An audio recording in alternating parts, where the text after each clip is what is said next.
Hello all.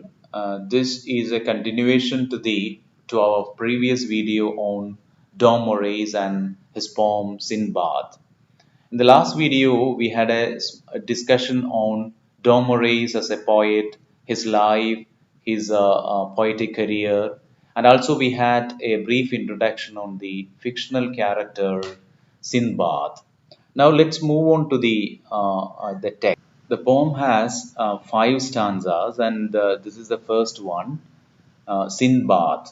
Winds sniffed, the graves of the sea identified, numbered still the tickled waves, fumbling, toss of the head.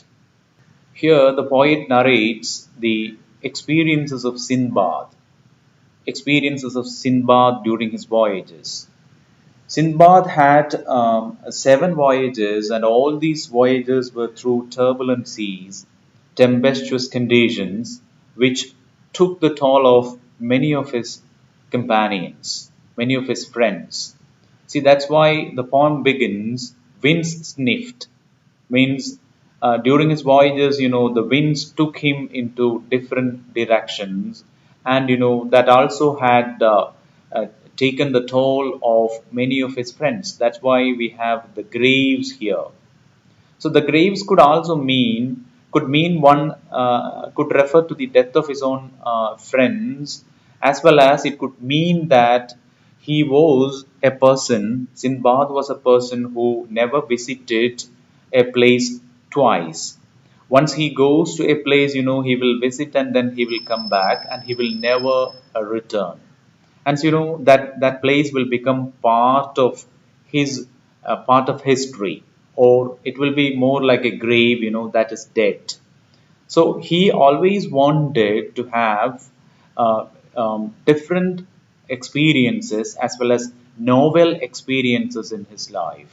He was a person who had a passion for different experiences in life. That's why, one voyage was followed by another voyage, and that too into different places.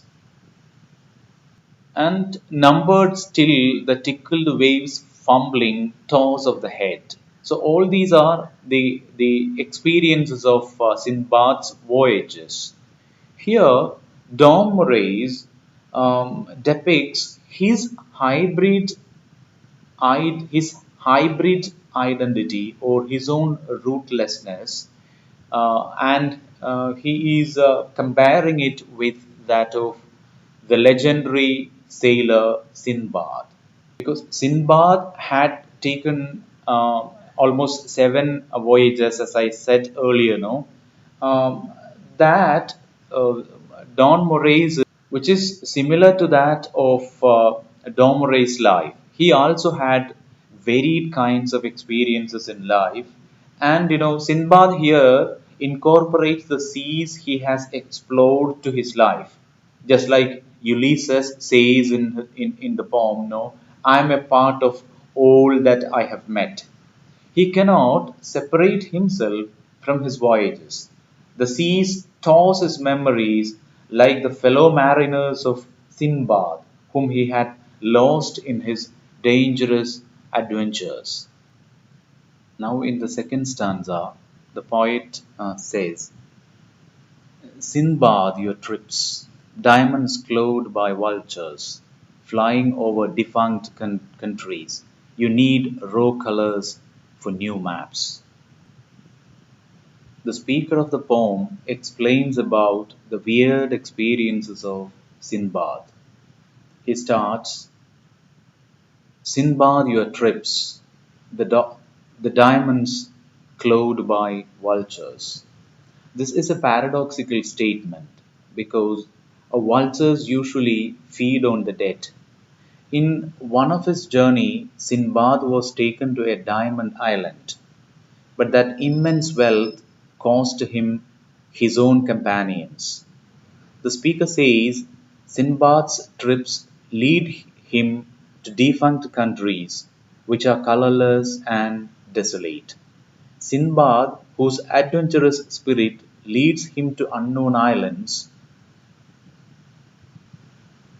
draws new maps with draw colors, as he is the first explorer ever to tread on those strange, nameless countries.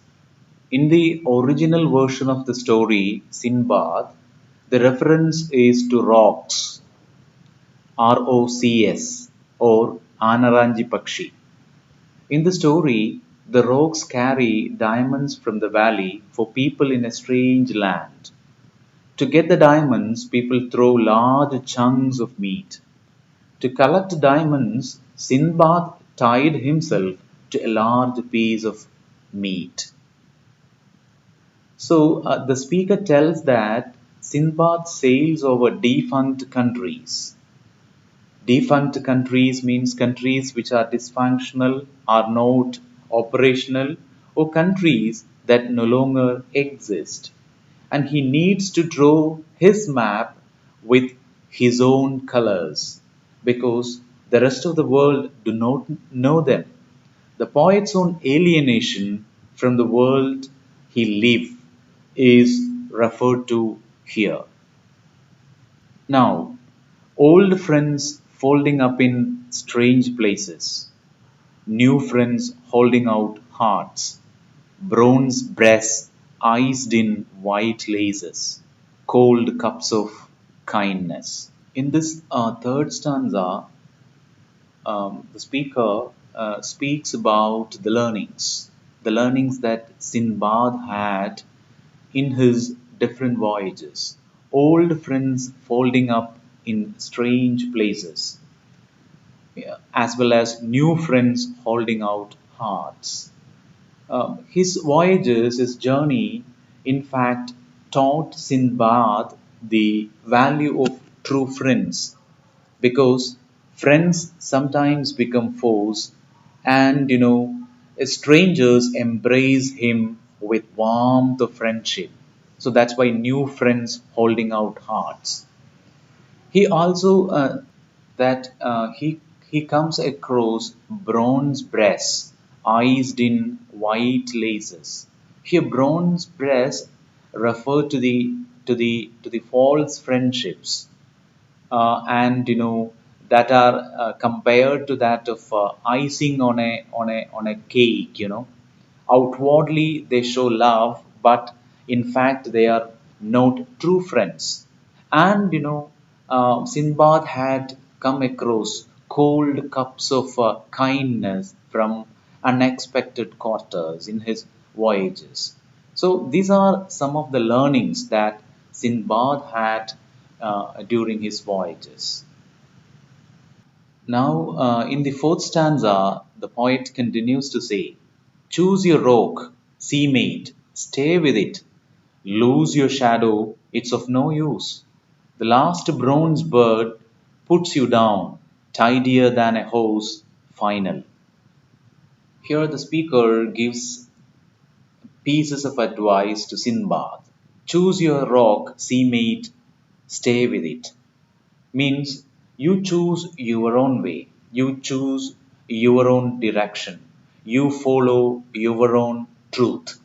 And you also have to choose your own friends and seamates and then stay with them, and then lose your shadow. Here, shadow refers to the maybe refer to his own beliefs, his own customs that he has inherited from his own community.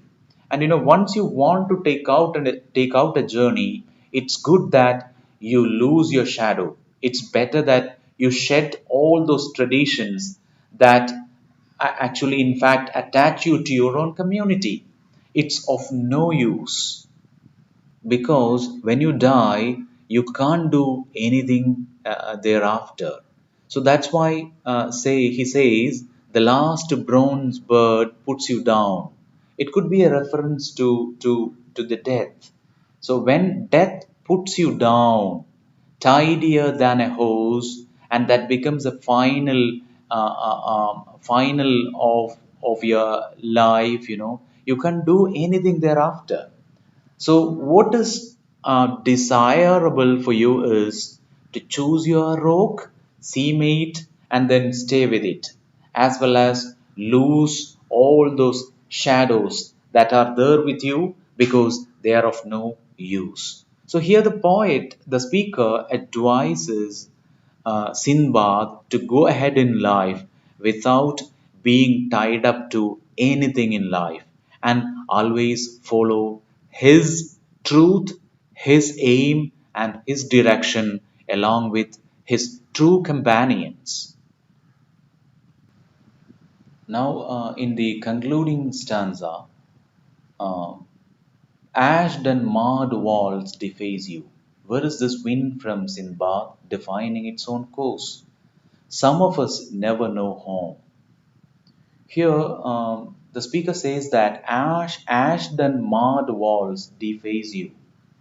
When you burn, when you burn, ash, no, and when you burn and spoil the walls, what happens is that you lose your identity.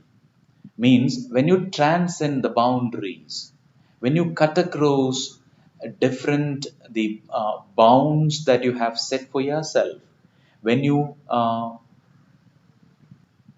when you navigate cutting across all those walls, what happens is that it defaces you. It takes away your face. Means you lose your identity, the identity that connects you to a particular place, to a particular community, or to a particular a tradition. And you become a universal, and so we never know home.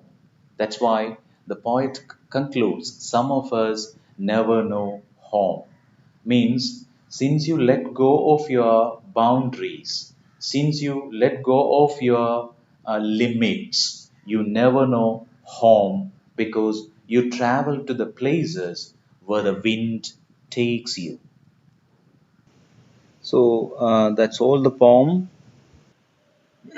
In brief, the poem depicts Don Moraes' search for identity, his sense of rootlessness, and his love for embracing the varieties and multiplicities of life. Okay, that's all. Thank you, everyone.